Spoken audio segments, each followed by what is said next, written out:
With us this morning is the former Speaker of the House and one of the smartest guys I know, a historian in America. We have Speaker Newt Gingrich. Good morning, Newt. How are you this morning? Well, it's great. It's always great to be with you, John, and to have a chance to talk about what's going on. And this has certainly been a fairly strange week in Washington. It's just amazing. On the one hand, in a serious way, you have amazing things happening in the economy where you have big corporations giving out $1,000 bonuses, saying it's directly a result of the Republican tax cuts. On the other hand, you have all this noise about Michael Wolff's book and Steve Bannon and all that stuff. So there's this kind of remarkable, I describe it as the Kardashian effect. I mean, you have weird things like the Bannon Wolff story, and then under it you have this, which you know as a businessman, this continuing economic growth that is just amazing. The consumer confidence is at an all-time high. Business people's confidence is at an all-time high. Bankers, all-time high. And the VIX index, which shows negativity amongst business people, all-time low. So, there's something that happened with Trump because I think the news media never understood. Trump is a real businessman, as you know, and he thinks and talks like a businessman. And when I talk to business people, they're happy to have somebody who respects what it takes to go and earn a living and hire people and create jobs.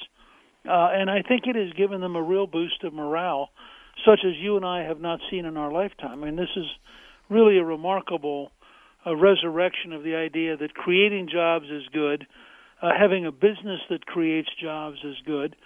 The deregulation, where Trump clearly is the most successful guy cutting red tape in Washington in American history. The tax cuts, I think, are already beginning to have an effect psychologically. And his attitude, which is, he wants to represent America. He wants to get good trade deals. When he goes overseas, he tries to find things that countries want to buy from us. So he got, I think, $400 billion in contracts when he was in Saudi Arabia. I mean, that's really an amazing boost to our economy, and you see it happening with people's spirits. I mean, they're getting more optimistic, they're getting more positive, they're getting more willing to do the kind of things that work, so it becomes sort of a reinforcing virtuous circle. And he doesn't want to give foreign aid to a country that doesn't want to help America.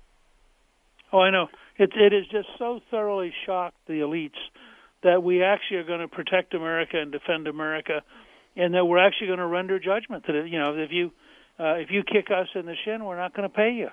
And that is such a shocking moment for a lot of our elites that they don't know how to deal with it. And the business people, Newt, they feel like, well, we're no longer the enemy of Washington. And that's why they're spending money. I think that's right. I think they feel psychologically renewed and just having somebody who respects them. You may remember Obama at one point told this guy, you may think you achieved all that, but you didn't really achieve all that. And the guy just stared at him like he was nuts. But Obama had this school teacher contempt for people who create jobs and who earn a living and who run businesses, and people could feel it. And then he appointed people to things like the Consumer Finance Protection Agency who are really deeply, bitterly anti-business and willing to use the power of government. And so people sort of shrank.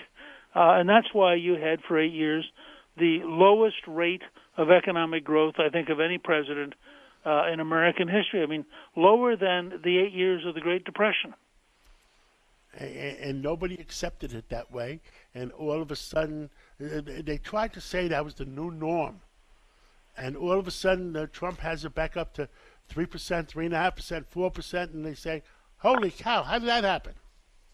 That's right. And I just saw some numbers that came out today.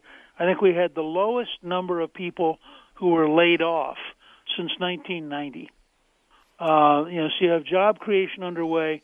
You have companies beginning to raise pay because they're doing better, and the market's getting better for labor, and people have more choices.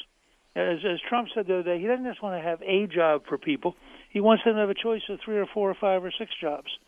And that's what a really booming economy could be like.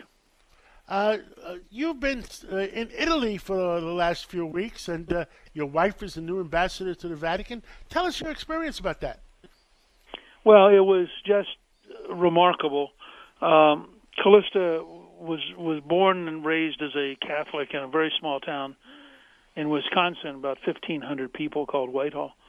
And the idea that a girl from St. John's Church in Whitehall would end up having a personal, private conversation with the Pope was just remarkable. She was received at the Vatican. We all went in and got a picture made of the Pope, and then he and Callista went down the hall with an interpreter, just the 3 of them. And for about 25 minutes, they had a really serious, deep conversation. Then we went over and saw Cardinal Parolin, who was the number 2 guy who actually runs the Vatican, and had a great conversation. Watching her just blossom as the ambassador, she loves representing the United States. She feels close to President Trump and is grateful to him. She's known Mike Pence. When Pence came to Congress years ago, he was as a freshman in the House Agriculture Committee, and she was the chief clerk.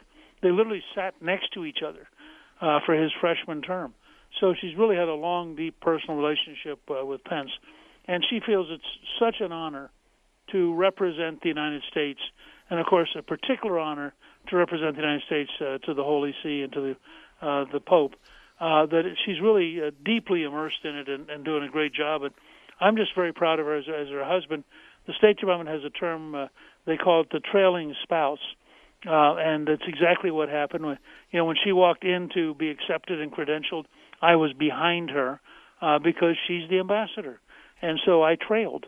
And it was great fun. It's one of the great memories of my life, and it's a joy to watch her blossom in this new job. And she's working her heart out. I mean, she's deeply committed on the issue of human trafficking, a terrible, tragic problem that we're faced with. Deeply committed on religious liberty and the survival of Christians in the Middle East, and wants to work very much on how we make sure that people who are in terrible situations like South Sudan, how do we get aid to them, keep them from starving to death. So it's a great job for her, and I think she's going to do a good job for America. Mr. Speaker, you have a new project, I understand. You want to tell America about your new project? Well, I'm working very much on developing a film and an entire radio program around one of the most interesting issues in American history that almost nobody knows about. The British, during the American Revolutionary War, developed prison ships in New York Harbor. And ultimately, if you were captured by the British in one of the battles, you ended up on these prison ships. More people died on these prison ships for liberty than died in all the battles of the Revolutionary War. And yet, this whole story has not really gotten the attention it deserves. There's a very small monument in Brooklyn, and we're looking at how do we bring it alive? How do we get people to realize that there were Americans willing to die on a prison ship in the name of liberty, and that sometimes when we get in arguments about the flag or the national anthem or patriotism, that we need to remember what extraordinary prices people paid. And so this whole issue of really getting the American people, it builds on something you helped us with 2 years ago, which is a terrific film on George Washington called The First American. Again, trying to communicate patriotism and American history, and it's very exciting. And by the way, you'll be fascinated. We have just launched on Facebook a project called What If, which is alternative histories, where we take a topic like, what if Lee had won at Gettysburg, or what if Hillary Clinton had won the election? And we spend about 7 or 8 minutes talking about what that alternative world would have been like. And it's a lot of fun, and it's very, very interesting. Wow. And how soon do you think we can get that done? Well, we actually have it up and running now. If you're talking about the prison ship story, I think we hope to be able to have it up this summer. I'm going to come to New York and talk to people and see if we can put together the resources, because it is such a powerful emotional story that it really deserves to be understood. I'd like to be able to do it in a way that every school in America had a movie that described what people were willing to sacrifice in order to be free, and why we should cherish. The younger generation needs to be reminded that cherishing freedom and protecting freedom is really central if you are going to give your children and grandchildren freedom. Mr. Speaker, thank you for calling in this Sunday morning, and thank you for everything you do for all America, and you continue to do John, for America. It's always great to be with you, and I hope in the future to be able to report on Callista's continued adventures in the Vatican.